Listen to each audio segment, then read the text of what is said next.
देखिए, मौजूदा सरकार की जो शिक्षा व्यवस्था है, बिल्कुल एक तरह से आप ये कह सकते हैं कि कोई किसी तरह की जो सुधार होना चाहिए, जो ये गुणात्मक सुधार की बात कर रहे थे, आज स्थिति ये है कि इनके माननीय मंत्री महोदय हैं, वो एक दिन कुछ बात और कहते हैं, दूसरे दिन कुछ इनके अधिकारी कुछ और कहते हैं। और बीजेपी का जब भी राज रहता है राजस्थान में, तो शिक्षा व्यवस्था को चौपट करने का काम ये करते हैं। आप देखिए, पिछली बार इन्होंने 17,000 स्कूलें बंद की थी जब वासुदेव देवनानी जी शिक्षा मंत्री होते थे, और इस बार भी इन्होंने मीडिया के माध्यम से हमारी जानकारी में आया है कि बड़ी संख्या में राजस्थान में ये फिर से स्कूलें बंद करने जा रहे हैं। तो किसी भी सरकार का काम होता है कि शिक्षा को और ज़्यादा बढ़ाए, प्रसार करे। अशोक गहलोत जी के पिछले 5 सालों के कार्यकाल में रिकॉर्ड स्कूलें राजस्थान में 8वीं से 12वीं तक क्रमोन्नत हुई। राजस्थान के इतिहास में 70 सालों में जितने कॉलेज नहीं खोले गए थे, 230 कॉलेज थे, और पिछले 5 सालों में करीब 400 नए गवर्नमेंट कॉलेज खोलने का काम राजस्थान के मुख्यमंत्री अशोक गहलोत जी ने किया। तो गांव में पंचायत समिति लेवल पे जब ये कॉलेज खुले, तो गांव में भी जो है हायर एजुकेशन का दायरा बढ़ा, गरीब का बच्चा बच्चियां आज कॉलेज में पढ़ रहे हैं। आज स्थिति ये है कि इनके पहले बजट में नाम मात्र के कॉलेज खोले गए, और कॉलेजेस की जो बिल्डिंगों का पैसा या जो संसाधन पिछली सरकार ने दिया था, वो काम भी आज ठप पड़े हैं। तो मैं कह सकता हूं कि पिछले 1 साल से ज्यादा का समय हो गया, लेकिन शिक्षा के साथ साथ किसी भी क्षेत्र में इनकी कोई प्रोग्रेस नहीं है, और सिर्फ ये एक तरह से काम चलाऊ सरकार है, एक तरह से टाइम पास करने का काम ये लोग कर रहे हैं। अंग्रेजी माध्यम की स्कूलों पे रिव्यू किया जा रहा है, आप इसे किस तरह से देखते हैं? क्योंकि अंग्रेजी विद्यालय ग्रामीण क्षेत्र में काफी महत्वपूर्ण। देश के इतिहास में पहली बार राजस्थान एक ऐसा राज्य था जहां पर अंग्रेजी माध्यम के स्कूल सरकारी क्षेत्र में खोले गए। पहले इंग्लिश मीडियम स्कूल में सिर्फ पैसे वाले लोगों के बच्चे पढ़ते थे।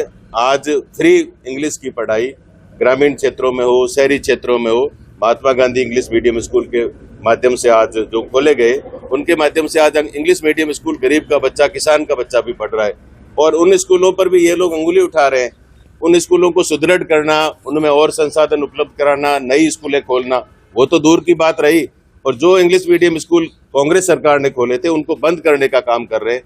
तो इससे ज्यादा दुर्भाग्यपूर्ण कोई बात नहीं हो सकती कि राजस्थान में इंग्लिश मीडियम स्कूलों को बंद किया जा रहा है, नए कॉलेज खोले नहीं जा रहे हैं, और जो प्राइमरी सेटअप के जो स्कूल है, ढाणियों में जो स्कूल बने हुए हैं, इन्होंने पिछली सरकार में भी हजारों की संख्या में प्राइमरी सेक्टर के स्कूल, ग्रामीण क्षेत्रों के स्कूलों को बंद किया था, और इस बार भी ये मर्ज करने के नाम पर इन स्कूलों को बंद करने का काम कर रहे हैं।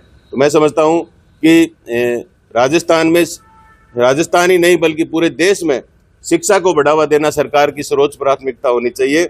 लेकिन ये लोग शिक्षा को एक तरह से कमजोर करने का काम कर रहे हैं। राजस्थान में राजस्थान की युवाओं के साथ कुठाराघात करने का वर्तमान सरकार काम कर रही है। सर, आप उच्च शिक्षा मंत्री रहे हैं, और पूर्व आप ही के कांग्रेस के हरीश चौधरी ने ये कहा था कि जो जोधपुर में इंजीनियरिंग कॉलेज थी, उसको विश्वविद्यालय बनाना वो ठीक नहीं है। तो उस पर आप क्या कहेंगे? क्योंकि उन्होंने सवाल उठाए इसको लेकर। वो तो मेरी जानकारी में नहीं है, लेकिन मैं ये कहूँगा कि MDM जो हमारा इंजीनियरिंग कॉलेज था, तो उसको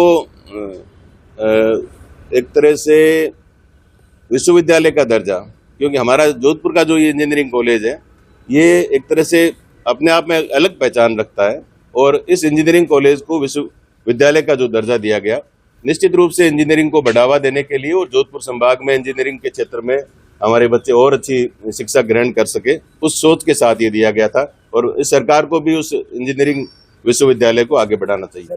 थैंक यू। एक गंभीर आरोप लगा है कि आपने ऐसे लोगों के, ऐसे महापुरुषों की शिक्षा दी, और कुछ महापुरुषों की शिक्षा को किताबों से हटा दिया है आज़ादी के बाद से। इसके ऊपर आप क्या सोचते हैं?